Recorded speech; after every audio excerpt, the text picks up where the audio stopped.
Okay, guys, I'm about to post part 5. I just wanted to say a little something right quick, and that is, I've been knowing about this, and it's amazing to me that you can't download it. It won't let me download it off of YouTube. It won't let me get this video, and that's weird. And other televisions in the house won't pick it up. Other TVs I've got won't. It just picks it up in one specific location. It won't even look it up on YouTube in another room in the house. I don't know, man. This is some weird stuff. Now it's been deleted several times off of YouTube. So when you get this, I've got it fixed. I got it where you can save the video. I don't care. Save the videos for yourself, and let's get this information out there, man, because this is the real disclosure. This is, and it's being kept secret. You'll see there's several more parts, and you'll see, and it explains everything. I mean, everything. This woman, this is in 1947. There is no absolute way she could know the things she knows. There's no way possible if she didn't really telepathically communicate with Errol. And I'm telling you this, either Errol's lying or either this is the facts. And I'm telling you right now, I don't think Errol's lying. For all Isbys throughout the Old Empire and the Domain as follows. The highest class are free Isbys. That is, they are not restricted to the use of any type of body and may come and go at will, provided that they do not destroy or interfere with the social, economic, or political structure. Below this class are many strata of limited Isbys, who may or may not use a body from time to time. Limitations are imposed on each Isby regarding range of power, ability, and mobility they can exercise. Below these are the doll body classes, to which I belong. Nearly all space officers and crew members of spacecraft are required to travel through intergalactic space. Therefore, they are each equipped with a body manufactured from lightweight, durable materials. Various body types have been designed to facilitate specialized functions. Some bodies have accessories, such as interchangeable tools, or apparatus for activities such as maintenance, mining, chemical management, navigation, and so forth. There are many gradations of this body type which also serve as an insignia of rank. Below these are the soldier class. The soldiers are equipped with a myriad of weapons and specialized armaments designed to detect, combat, and overwhelm any imaginable foe. Some soldiers are issued mechanical bodies. Most soldiers are merely remote-controlled robots with no class designation.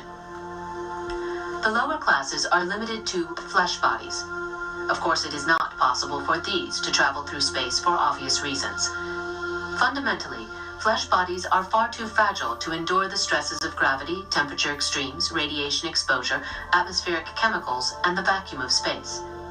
There are also the obvious logistical inconveniences of food, defecation, sleep, atmospheric elements, and air pressure required by flesh bodies that doll bodies do not require. Most flesh bodies will suffocate in only a few minutes without a specific combination of atmospheric chemicals. After 2 or 3 days, the bacteria which live internally and externally on the body cause severe odors to be emitted. Odors of any kind are not acceptable in a space vessel. The first development of biological bodies began in this universe about 74 trillion years ago. It rapidly became a fad for Isbys to create and inhabit various types of bodies for an assortment of nefarious reasons, especially for amusement. This is to experience various physical sensations vicariously through the body. Since that time, there has been a continuing de-evolution in the relationship of Isbys to bodies. As Isbys continued to play around with these bodies, certain tricks were introduced to cause Isbys to get trapped inside a body so they were unable to leave again. This was done primarily by making bodies that appeared sturdy but were actually very fragile. An Isby, using their natural power to create energy, accidentally injured a body when contacting it. This Isby was remorseful about having injured this fragile body. The next time they encountered a body, they began to be careful with them. In so doing, the Isby would withdraw or minimize their own power so as not to injure the body. A very long and treacherous history of this kind of trickery, combined with similar misadventures, eventually resulted in a large number of Isbys becoming permanently trapped in bodies. Of course, this became a profitable enterprise for some Isbys, who took advantage of this situation to make slaves of others. The resulting enslavement progressed over trillions of years and continues today.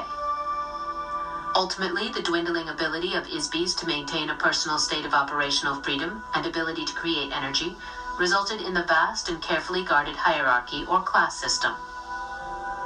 Using bodies as a symbol of each class is used throughout the Old Empire as well as the domain. The vast majority of Isbys throughout the galaxies of this universe inhabit some form of flesh body. The structure, appearance, operation, and habitat of these bodies vary according to the gravity, atmosphere, and climatic conditions of the planet they inhabit. Body types are predetermined largely by the type and size of the star around which the planet revolves, the distance from the star, the geological as well as the atmospheric components of the planet. On the average, these stars and planets fall into gradients of classification which are fairly standard throughout the universe. For example, Earth is identified roughly as a Sun Type 12 Class 7 planet. That is a heavy gravity, nitrogen-oxygen atmosphere planet with biological life forms in proximity to a single, yellow, medium-size, low-radiation sun, or Type 12 star. The proper designations are difficult to translate accurately due to the extreme limitations of astronomical nomenclature in the English language. There are as many varieties of life forms as there are grains of sands on the beach. You can imagine how many different creatures and types of bodies have been manufactured by the millions of companies, such as Bugs and Blossoms, for all of the myriad planetary systems during the course of 74 trillion years.